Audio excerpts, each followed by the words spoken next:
Sungguh buruk apa yang Anda tudingkan kepada para pendakwah sunnah, bahwa mereka ingin memecah belah barisan umat Islam. Dengan menerangkan apa adanya yang mereka ketahui dari sunnah Nabi. Ini yang sunnah Nabi, ini yang dikerjakan Nabi. Jangan melakukan hal yang lain selain itu. Hanya karena ada yang tidak setuju, lalu Anda katakan Anda memecah belah umat. Kita ingin yang tidak sesuai dengan Nabi, sunnah Nabi itu kembali kepada sunnah Nabi, agar mereka bisa mengambil air dari telaga Nabi Muhammad sallallahu alaihi wasallam. Kita tidak menjamin kita sampai ke telaga itu dan bisa meminumnya, namun kita berusaha. Dan semoga Allah memberikan hidayah, semoga Allah memberikan taufiknya.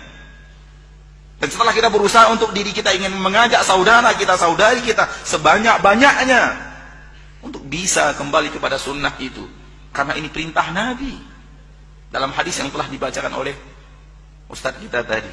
Fa'alaikum bisunnati, pegang teguh sunnahku.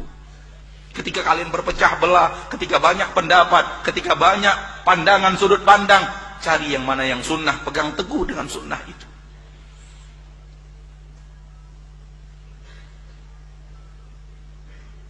Di sini, ketika seseorang tahu apa yang sedang dilakukan oleh dai-dai yang mengajak kepada sunnah Nabi, sebenar-benar pengetahuan, maka yang akan mereka katakan adalah, ini adalah bukti kasih sayang dai itu kepada manusia. Bukan benci mereka kepada manusia. Sebahagian orang mengatakan, kalian selalu menyalah-nyalahkan orang. Bukan menyalahkan, mengajak kepada yang benar. Tudingan akan selalu datang berbeda dengan kenyataan, namanya juga tudingan. Kita tidak ingin menyalah-nyalahkan orang, tapi yang salah dikatakan benar itu salah.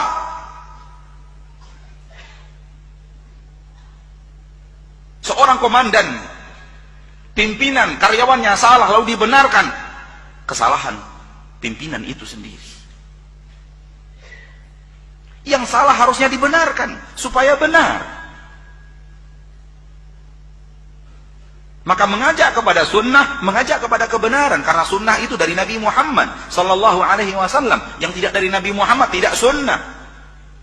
Kemudian orang itu masuk setelah azan subuh, sholat 2 rakaat, tambah 2 rakaat, tambah 2 rakaat, tambah 2 rakaat.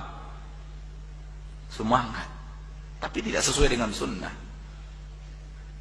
Dihampiri oleh Sa'id ibn Musayyib, seorang ulama, dan berkata, saudaraku, Rasul hanya memerintahkan kita untuk sholat 2 rakaat sebelum subuh.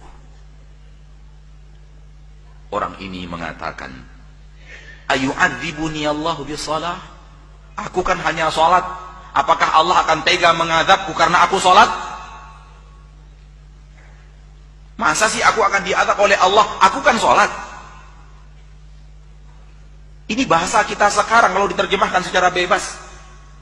Apa sih yang mereka lakukan? Cuma baca Quran kok disalah-salahkan? Mereka kan sholat kok disalah-salahkan? Yang salah itu peminum khamar, yang salah itu orang yang tidak sholat, yang salah itu para pezina, orang yang sholat nggak pernah salah. Seperti itulah kira-kira yang dikatakan orang ini. Ayu'adzibuni Allahu bisalah. Apakah Allah akan mengadab saya karena saya sholat? Namun dia lupa, dia bicara dengan seorang ahli ilmu. Dia berbicara dengan seorang ulama. Dia berbicara kepada seorang yang mengerti urgensi berpegang teguh dengan sunnah.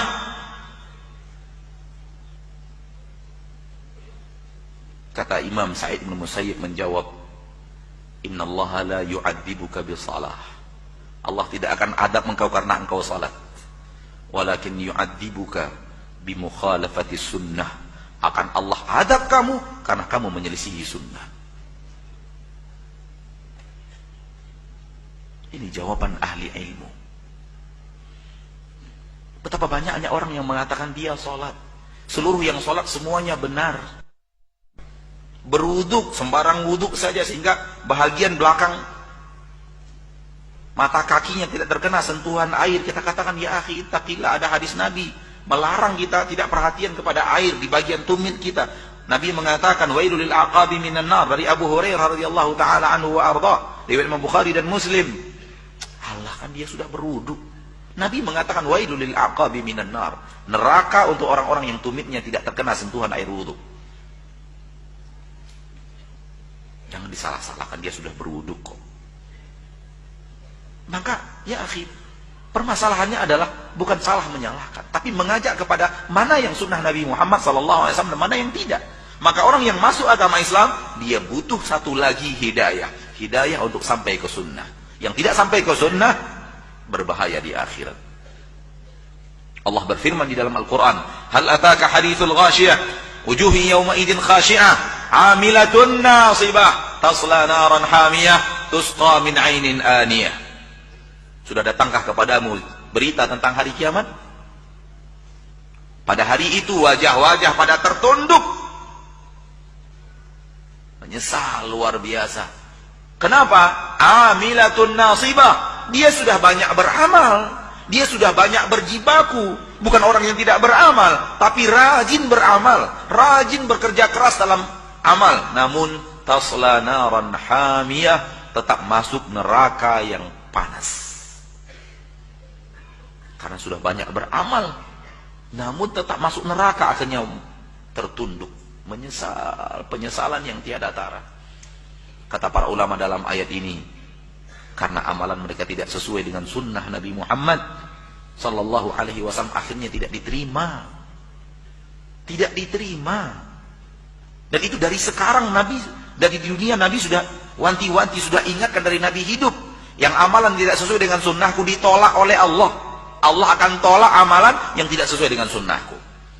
Maka kecintaan kita kepada saudara kita, kecintaan kita kepada saudari kita, ketika kita melihat ada amalan yang tidak sesuai dengan sunnah, kita arahkan kepada sunnah agar diterima Allah.